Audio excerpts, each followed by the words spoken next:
বড় ইঞ্জিনিয়ারের দরকার হয় না, তার কারণ ঘরটা কিন্তু ছোট, এই জন্য বেশি মানুষকে জানাবারও দরকার হয় না।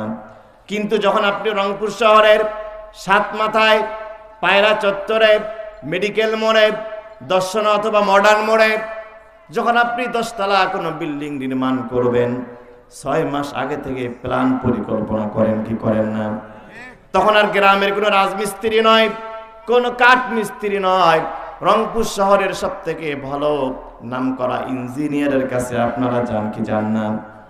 কোথায় টয়লেট বানাবেন, কোথায় বেডরুম, কোথায় আপনার অ্যাটাচ বাথরুম হবে, কোথায় আপনার ডাইনিং রুম হবে, কোথায় রিডিং রুম হবে, ইত্যাদি বিষয়গুলো আমরা কিন্তু প্ল্যানিং পরিকল্পনা করে থাকি।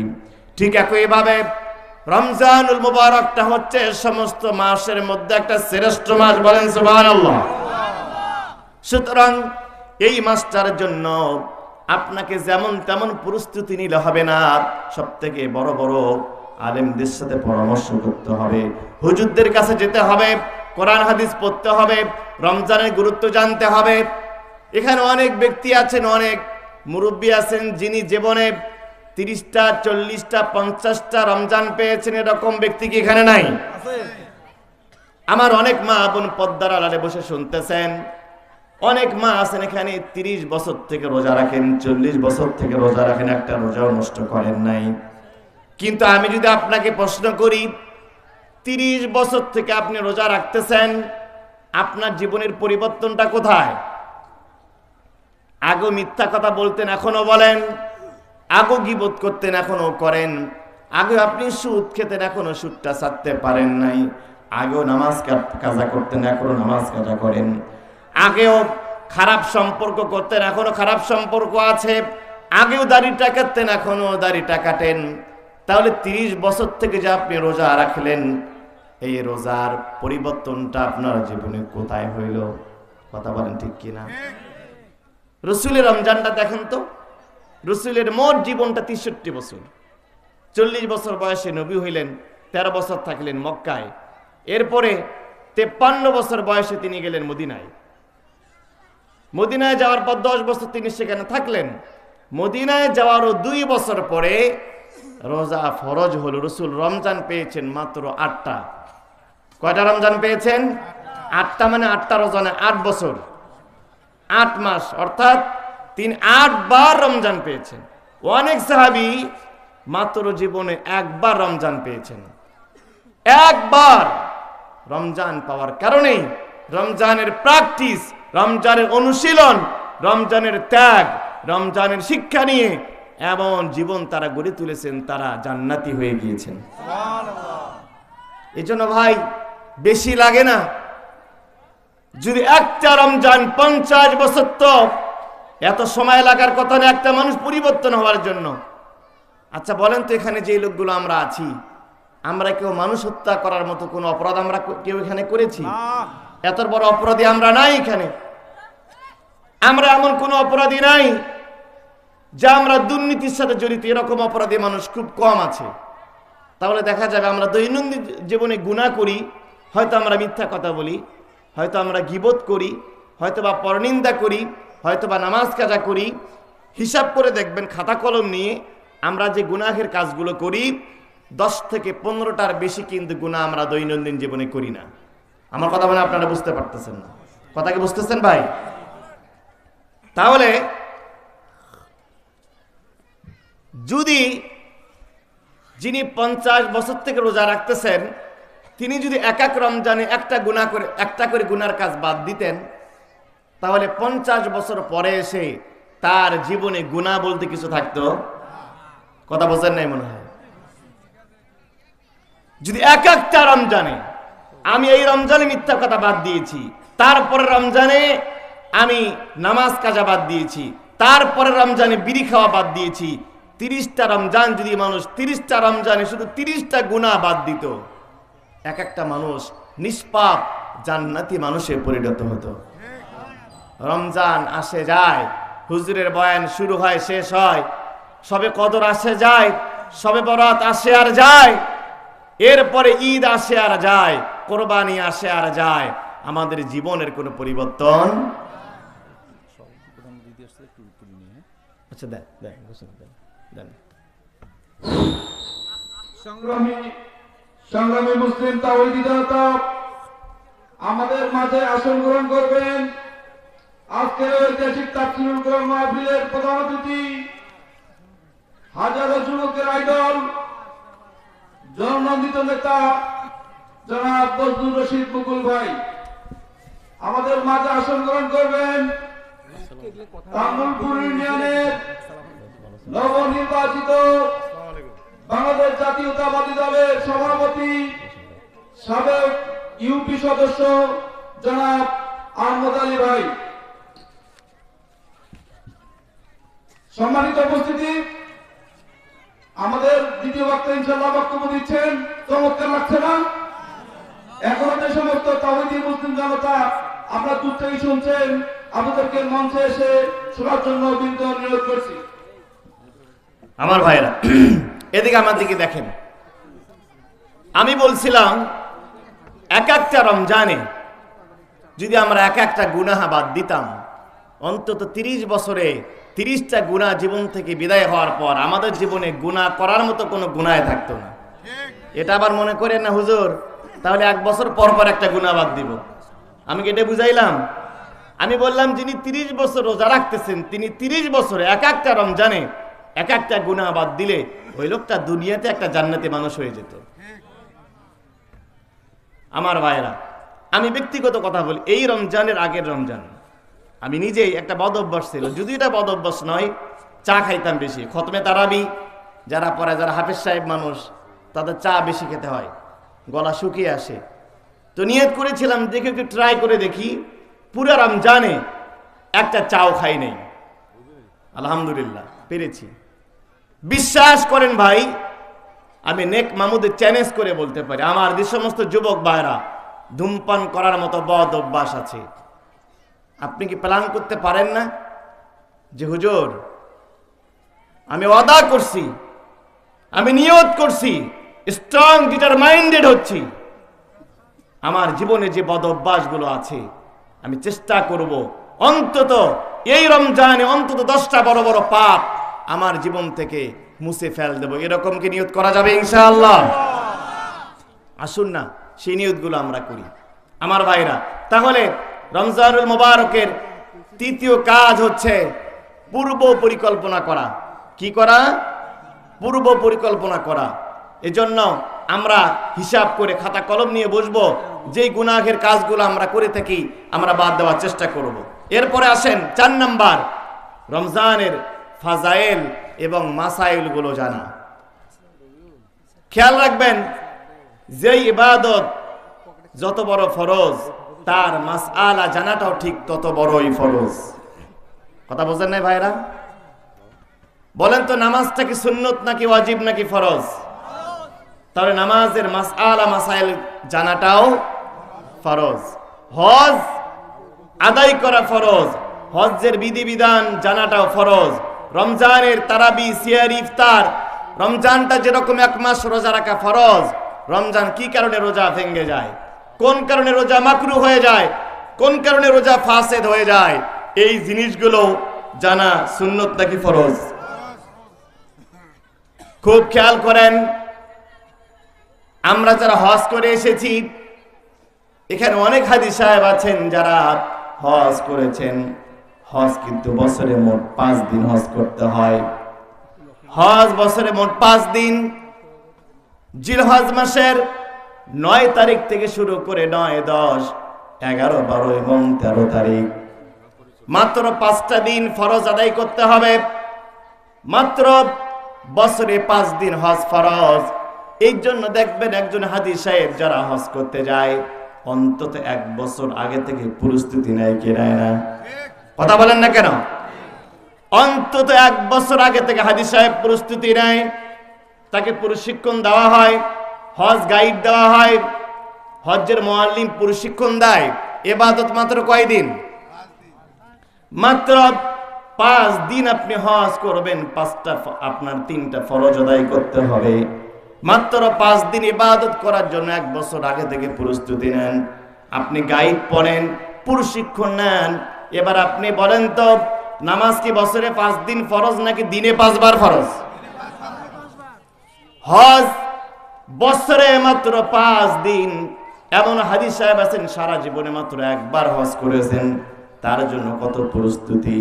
কিন্তু যেই নামাজটা আপনার দৈনিক 5 বার ফরজ, এই নামাজটা আপনার হচ্ছে কিনা কোনোদিন কোনো কিতাবও পড়লেন না, কোনো হুজুরকেও বললেন না। এরকম অনেক নামাজি এই এলাকায় আছে না নাই?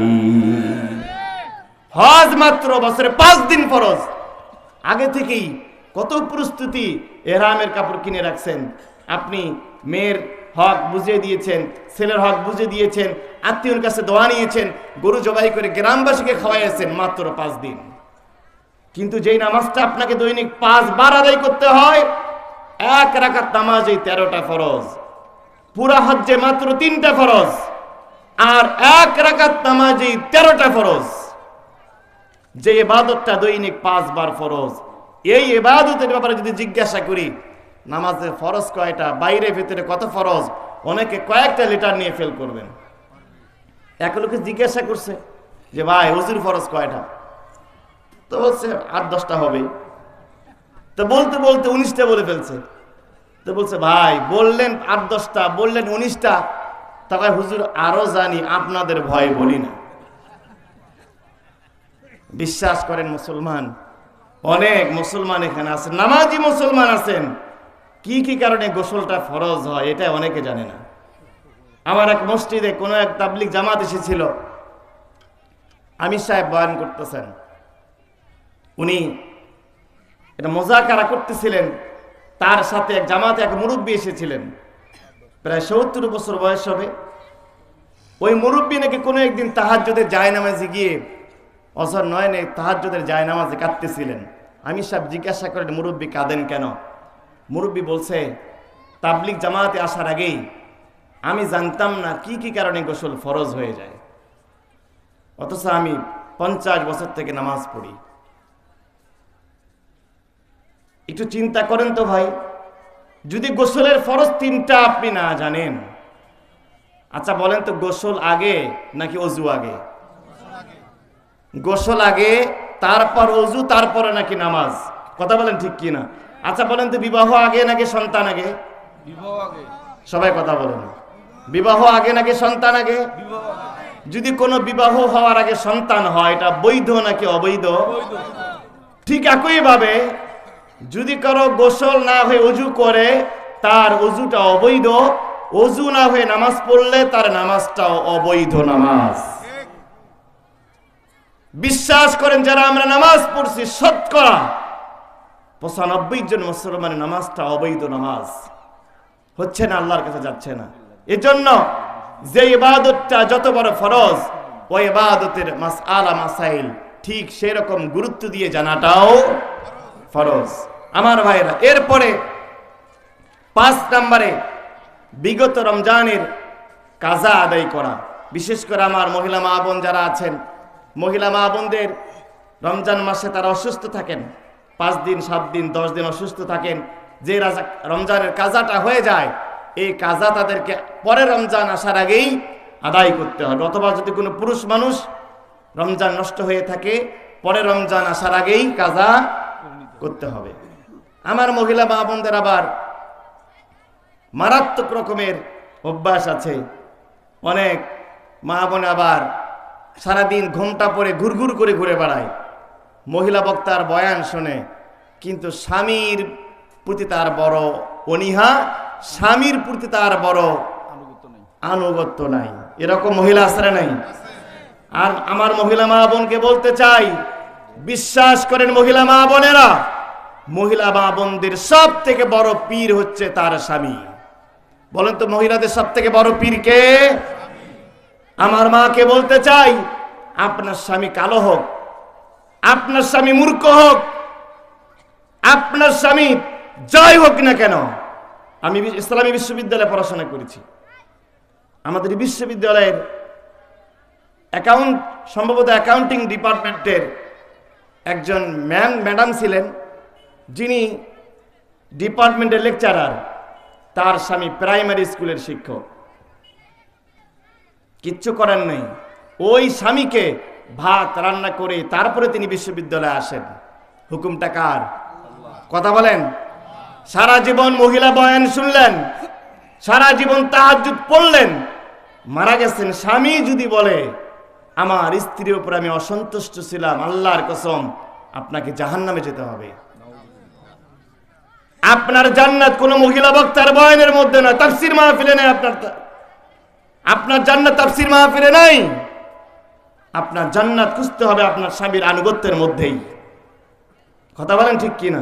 এজন্য যাদের রমজান রোজা কাজা হয়েছে, এই আগামী রমজান আসার আগেই কাজাগুলো আদায় করতে হবে আমার ভাইরা। এরপরে 6 নম্বরে দাওয়া ইলাল্লাহর কাজ করা। রমজানের আগমন উপলক্ষে র্যালি করা, সমাবেশ করা, মিছিল করা, এগুলো করা দরকার আছে না নাই? আবার বিগত স্বৈরাচারের আমলে এই কাজগুলো আমাদের করতে দেওয়া হয় নাই। আমরা যে কোনো ধরনের প্রোগ্রাম করতে গেছি জঙ্গিবাদের নাটক তৈরি করা হয়েছিল। কথা বলেন ঠিক কিনা? আমরা এই তারুণ্যের বাংলাদেশে, শহীদ আবু সাঈদার মুগ্ধের বাংলাদেশে, বৈষম্য বিরোধী ছাত্র আন্দোলনের বাংলাদেশে আর কোন জঙ্গি নাটকের খেলা দেখতে চাই না।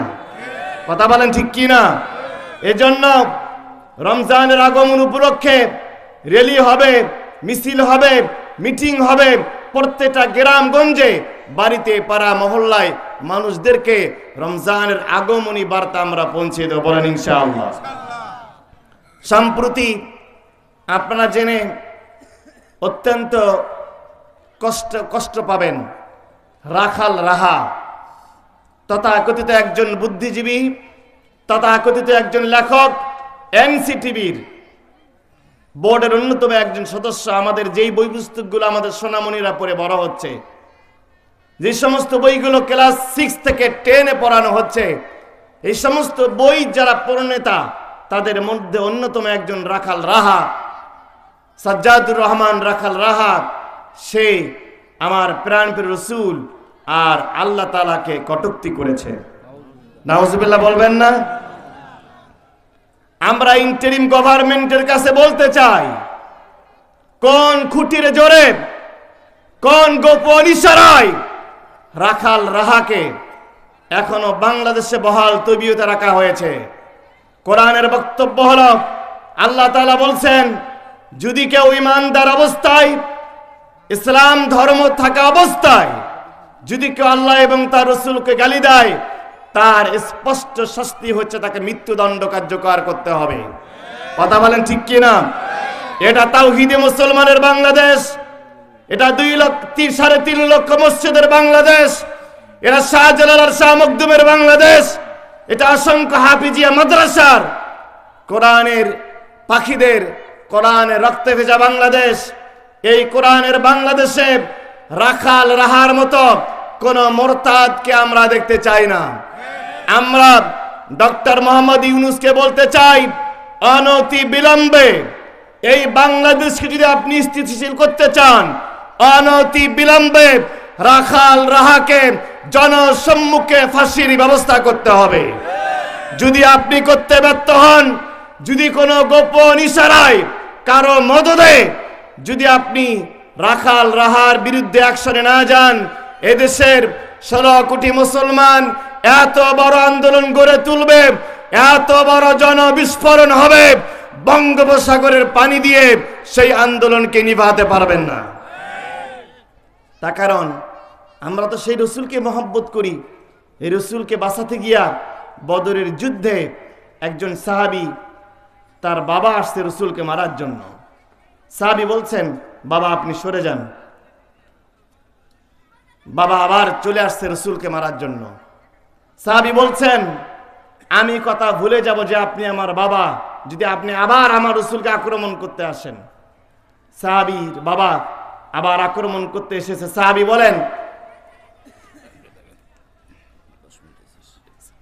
সাহাবী বললেন, এক পর্যায়ে আমি আমার রাসূলের ইজ্জত আর সম্মান বাঁচাতে গিয়ে, আমার রাসূলের জীবন বাঁচাতে গিয়ে আমার বাবার দেহ থেকে মাথা আলাদা করে ফেলেছি। বলেন আল্লাহু আকবার।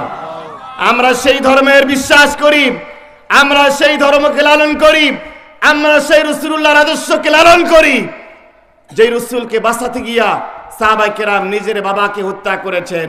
সুতরাং আপনি আমার বাবাকে গালি দেন, মেনে নেব, আমার দলকে গালি দেন, মেনে নেব, আমার ফ্যামিলিকে গালি দেন, মেনে নেব, কিন্তু আমার রাসূলকে নিয়ে, আমার কোরআনকে নিয়ে, আমার আল্লাহকে নিয়ে, আমার ইসলামকে নিয়ে যদি কটূক্তি করো, যতদিন পর্যন্ত এক ফোঁটা রক্ত শরীরে থাকবে বাংলার জমিনে কোন নাস্তিকের, কোন কটূক্তিকে দেশের মানুষ বরদাস্ত করবে না, করবে না, করবে না।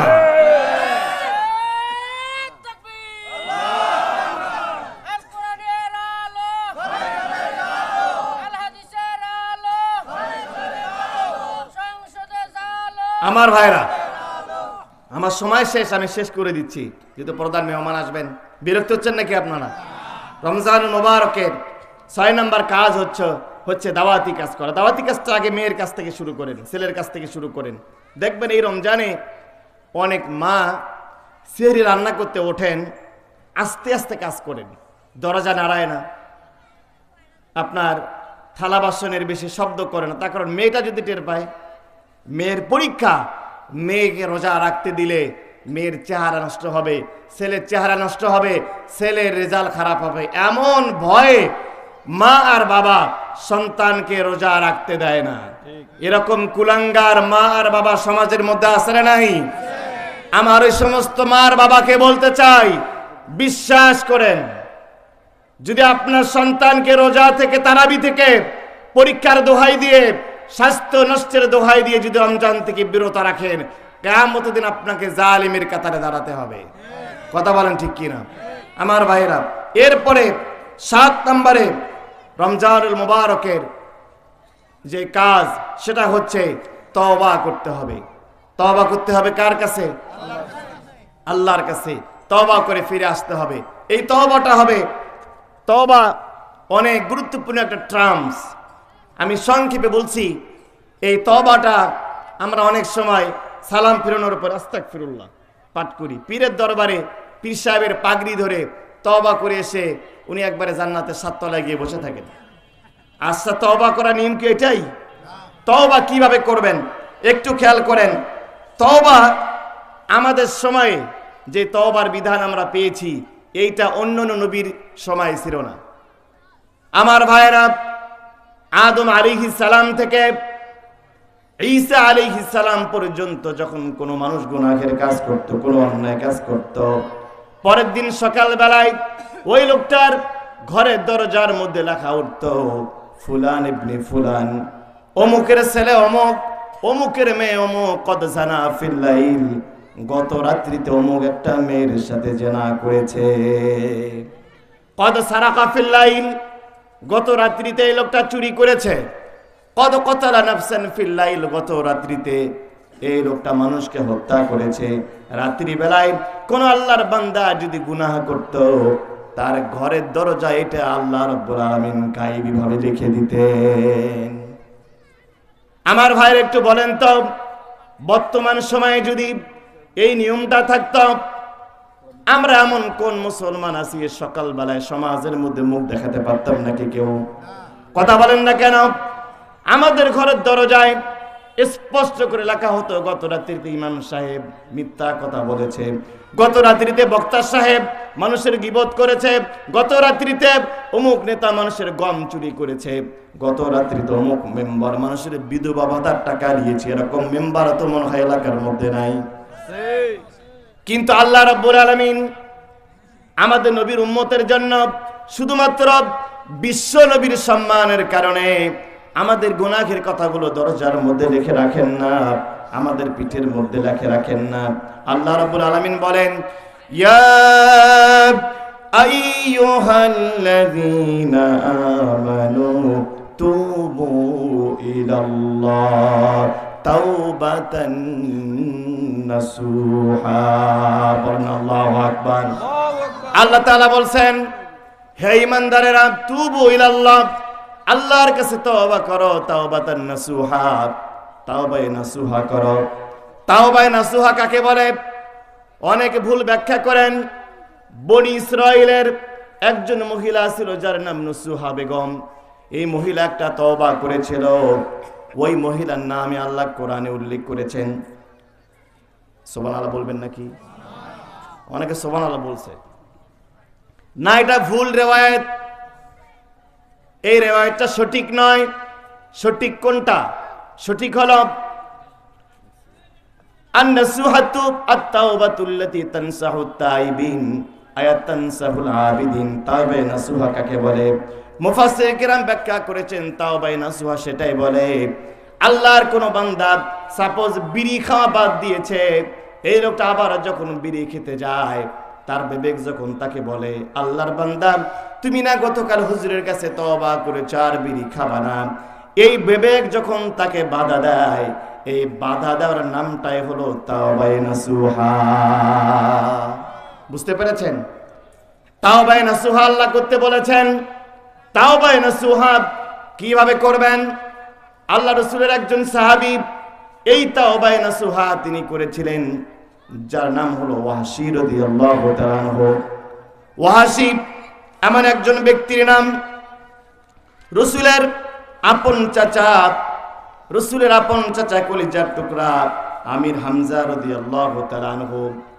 আমির হামজা, আমার ভাইরা, ভাই এতবার দেখাতে হবে না, উনি আসলে ছেড়ে দেবো আমি, সমস্যা নেই। আমি কি আপনাদের কোনো, আমি কি কোরআন হাদিসের কথা বলছি না?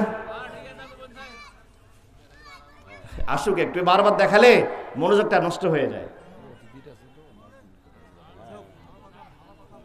তাহলে শেষ করে দিব আমি, শেষ করে দিই, ঠিক আছে? আল্লাহ হাফেজ, আমার জন্য দোয়া রাখবেন।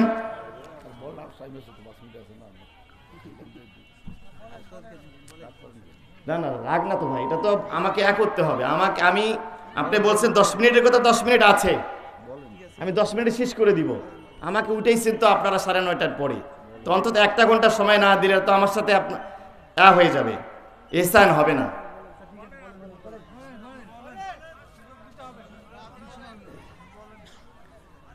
যাই হোক, ওনারদের দোষ নাই, আসলে ইন্তেজামিয়া কমিটির উপরেও দোষ দিয়ে লাভ নাই। বিষয়গুলো অনেক ব্যাপার, অনেক অতিথি থাকেন, এগুলো কমে নিয়ে আসা দরকার। এই জন্য মাহফিলে বক্তা 2 জন রাখা দরকার। তাছাড়া আসলে আমি বলছিলাম ওয়াহশীর কথা, খেয়াল করে, এটা বলে শেষ করব। ওয়াহশী রাসূল সাল্লাল্লাহু আলাইহি ওয়াসাল্লামের আপন চাচা আমির হামজা রাদিয়াল্লাহু তাআলা আনহুকে উহুদের যুদ্ধে হত্যা করেছে। শুধু হত্যা করে ক্ষান্ত হয়নি, তার লাশটাকে কেটে 70 টুকরা করেছিল। লজ্জাস্থানটা কেটে টুকরা করা হয়েছে, তার কান আর নাকটা কেটে গলার মালা বানায়া আবু সুফিয়ানের স্ত্রী হিন্দা গলার মালা বানিয়ে সে সেদিন উল্লাস করেছিল। নাউজুবিল্লাহ বলতে ইচ্ছা করে না? পৃথিবীর ইতিহাসে এমন নৃশংসতা, এমন অসভ্যতা, এমন জঘন্য ব্যবহার কেউ করেছে বলে আমাদের জানা নেই। এই ওয়াহশী একটা লাশের সাথে এত জঘন্য আচরণ করেছে। 8ম হিজরিতে রাসূল যেদিন মক্কা বিজয় করলেন, সাহাবায়ে কেরাম দেখতেছেন ওয়াহশী পালায়া যাচ্ছে মক্কা থেকে। সাহাবায়ে কেরাম বলছে, ওয়াহশী কোথায় যাও? ওয়াহশী বলতেছে, আমি রাসূলের চাচার সাথে যে খারাপ ব্যবহার করেছি, আমি তার চাচার লাশের সাথে যে নৃশংস ব্যবহার করেছি, আমার মতো গুনাহগারকে তো রাসূল আজকে মাফ করবেন না। আমি এই জন্য রাসূলের ভয়ে আমি মক্কা থেকে পালিয়ে যাচ্ছি। সাহাবায়ে কেরাম বলেন, ওয়াহশী তুমি পালাও না, তিনি তো রাহমাতাল লিল আলামিন, তিনি তো দয়ার নবী, তিনি তো মায়ার নবী। নবীজির কাছে যাও, হয়তো বা নবীজি তোমাকে মাফ করে দিতে পারেন। ওয়াহশী বলেন, আমি লুকায়া লুকায়া নবীজির কাছে গেলাম। যাওয়ার পরে বললাম, ইয়া রাসূলুল্লাহ, ইয়া হাবিবাল্লাহ, উরিদু আন আসলামু, উরিদু আন উসলিমা, আমি ইসলাম গ্রহণ করতে চাই, ওয়ালাকিন লা উসলিমু হাত্তা আসমা কালাম আল্লাহ, কিন্তু একটা সত্য আমার আছে, একটা সত্য আছে, এই সত্যটা মেনে নিলে আমি আপনার হাতে হাত রেখে মুসলমান হতে চাই। একজন খুনি, সে আবার সত্য দিচ্ছে রাসূলকে, স্পর্ধা কত। আপনার বাবার খুনি যদি আপনার কাছে এসে বলে যে আপনার সাথে মিউচুয়াল করতে চায়, একটা সত্য আছে, আপনি মানবেন? কথা বলেন না কেন ভাই? এমন নৃশংস একজন হত্যাকারী এসে রাসূলকে বলছে ওয়ালাকিন উরিদু আন উসলিমা, আমি ইসলাম গ্রহণ করতে চাই, ওয়ালাকিন লা উসলিমা, কিন্তু ইসলাম গ্রহণ করব না হাত্তা আসমা কালাম আল্লাহ, যতক্ষণ আল্লাহ আমার ব্যাপারে স্পষ্ট কোরআনের আয়াত নাজিল না করবেন। সুবহানাল্লাহ বলবেন না? নবীজি যেহেতু কাউকে নিরাশ করবেন না, তিনি তো দয়ার নবী, তিনি তো মায়ার নবী, নবীজি অপেক্ষা করতে লাগলেন। নবীজি একটু পরে দেখেন আকাশ থেকে জিবরাইল আলাইহিস সালাম নামতেছেন। জিবরাইল এসে বলতেছেন ইয়া রাসূলুল্লাহ, আল্লাহ রাব্বুল আলামিন কোরআনের আয়াত নাযিল করেছেন ওয়াল্লাযীনা লা ইয়াদউনা মা'আল্লাহি ইলাহান আখার ولا يقتلون النفس التي حرم الله إلا بالحق ولا يزنون ومن يفعل ذلك يلقى أثاما। আল্লাহ তাআলা তিনটা সত্য দিলেন। ওয়াল্লাযীনা লা ইয়াদউনা মা'আল্লাহি ইলাহান আখার, যারা আল্লাহর সাথে শরীক করে না, কোন দেবদেবীর পূজা করে না, কোন মূর্তি পূজা করে না। দুই নম্বরে ওয়ালা ইয়াকতুলুন নাফসাল্লাতী হারামাল্লাহু ইল্লা বিল হক, যারা অন্যায়ভাবে মানুষকে হত্যা করে না। ওয়ালা ইয়াজনুন, এবং যারা জিনা করে না। তিনটা শর্ত, শিরিক না করা, মানুষ হত্যা না করা, আর জিনা না করা। এই তিনটা কাজ কেউ যদি না করে ওমাইয়া ফাল যালিকা আলকা আসামা, আমি আল্লাহ রাব্বুল আলামিন তাকে কোনো শাস্তি দেব না। ওয়াসি বলতেছি ইয়া রাসূলুল্লাহ, আমি তো তিনটা কাজই করছি, আমি দেবদেবীর পূজাও করছি, এরপরে আমি মানুষ হত্যা করছি, অগণিত মানুষকে খুন করছি, আপনার চাচাকে হত্যা করছি। ওয়ালা ইয়াজনুন, আল্লাহ জিনা করতে নিষেধ করছেন, আমি অসংখ্য মেয়ের সাথে জিনাও করেছি। নাউজুবিল্লাহ বলবেন না? আমার নেক মামুদের যুবক ভাইকে বলতে চাই, ওয়াসির তওবা শুনতেছেন? আপনারা শুনতেছেন? এত বড় একজন অপরাধীকে আল্লাহ মাফ করেছেন, কিভাবে? খেয়াল করেন। কেন আপনি নিরাশ হয়ে যাচ্ছেন? কেন আপনি আল্লাহর দয়া থেকে দূরে সরে যাচ্ছেন? আল্লাহর দয়া অসীম। ওয়াসির মতো ব্যক্তিকে আল্লাহ মাফ করেছেন। ওয়াসি বলতেছে ইয়া রাসূলুল্লাহ ইন্নী আশরাকতু বিল্লাহ, আমি আল্লাহর সাথে শরীক করেছি। ওয়াকাতালতু নাফসাল্লাতী হারামাল্লাহু ইল্লা বিল হক, আমি মানুষের হত্যা করেছি। ওয়াজানাইতু, এবং আমি জিনাও করেছি। তাহলে কি আল্লাহ আমাকে ক্ষমা করবেন না? আল্লাহ রাব্বুল আলামিন এবার আয়াত নাযিল করলেন, পরে আরেকটা আয়াত নাযিল করলেন ইল্লা মান তাবা ওয়া আমানা ওয়া আমিলা আমালান সালিহান ফাউলাইকা ইউবাদদিলুল্লাহু সাইয়্যাতিহিম হাসানাত ওয়া কানাল্লাহু গফুরুর রহিমা।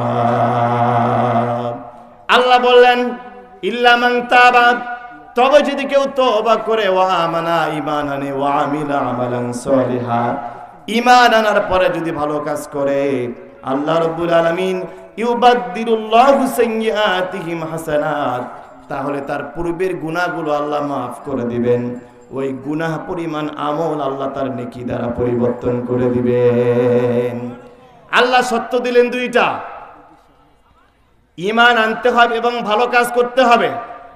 ওয়াসি বলতেছে আমি তো ঈমান আনবো, ঈমান এনেছি, আমার কোনো সমস্যা নাই, কিন্তু ঈমান আনার পরে ভালো কাজ করার সময় যে আমি পাবো তার কি কোনো গ্যারান্টি আছে নাকি? কথা বলে না কেন? ওয়া আমানা ওয়া আমিলা আমালান সালিহা, ঈমান আনার পর 1 সেকেন্ড বাঁচবো, কোনো গ্যারান্টি আছে? তুই ইয়া রাসূলুল্লাহ আমার সত্য আছে, আল্লাহকে গ্যারান্টি দেওয়া লাগবে তিনি আমাকে মাফ করবেন। সুবহানাল্লাহ বলবেন না? খুনি কেমন আল্লাহর কাছে? আল্লাহর কাছে দাবি করতেছে একজন খুনি হওয়ার পরেও, আর আল্লাহ রাব্বুল আলামিন তার দাবিগুলো মেনে নিচ্ছেন। আল্লাহ রাব্বুল আলামিন এবার আয়াত নাযিল করলেন। ওয়াসি বলতেছি, ইয়া রাসূলুল্লাহ ইন্নী আরা ফীহি শারতুন ফাহুয়া আমালু সালিহ। আল্লাহ আমাকে সত্য দিয়েছেন ভালো কাজ করার জন্য, কিন্তু আমি মুসলমান হওয়ার পর আমি যে ভালো কাজ করতে পারবো তার কি কোনো গ্যারান্টি আছে নাকি? সুতরাং আল্লাহকে সত্য ছাড়া মাফ করতে হবে। বলেন না সুবহানাল্লাহ। আল্লাহ এবার আয়াত নাযিল করলেন সূরা নিসার ৪৮ নম্বর আয়াত। আল্লাহ বললেন, ইন্নাল্লাহা লা ইয়াগফিরু আন ইউশরাকা বিহি ওয়া ইয়াগফিরু মা দুনা যালিকা লিমান ইয়াশা ওয়া মান ইউশরিক বিল্লাহি ফাকাদ ইফতারা ইসমান আযীমা। আল্লাহ বলেন, ইন্নাল্লাহা লা ইয়াগফিরু, আমি আল্লাহ মাফ করব না, আইয়ুশরাকা বিহি, যারা শিরক করে, ওয়া ইয়াগফিরু মা দুনা যালিকা লিমান ইয়াশা, কিন্তু শিরক ছাড়া যত গুনাহ করুক না কেন আমি আল্লাহ তাকে মাফ করব। সুবহানাল্লাহ। লিমান ইয়াশা, আল্লাহ বলছেন যাকে খুশি মাফ করব। ওয়াসি বলতেছে, ইয়া রাসূলুল্লাহ ইন্নী আরা ফীহি শারতুন, এখানেও একটা আল্লাহ সত্য দিছে। আল্লাহ বলছেন লিমান ইয়াশা, আমি আল্লাহ যাকে খুশি মাফ করব, আল্লাহ মাফ করতে বাধ্য নন। কথা বোঝেন নাই? আল্লাহ বলছেন লিমান ইয়াশা, লিমা ইয়াশা, আমি বাধ্য নই, লিমান ইয়াশা। ইন্নী আরা ফীহি শারতুন, আমি এখানেও একটা সত্য দেখতে পাচ্ছি। আল্লাহ রাব্বুল আলামিন চূড়ান্ত আয়াত নাযিল করলেন, ওয়াসিকে জানায় দিলেন।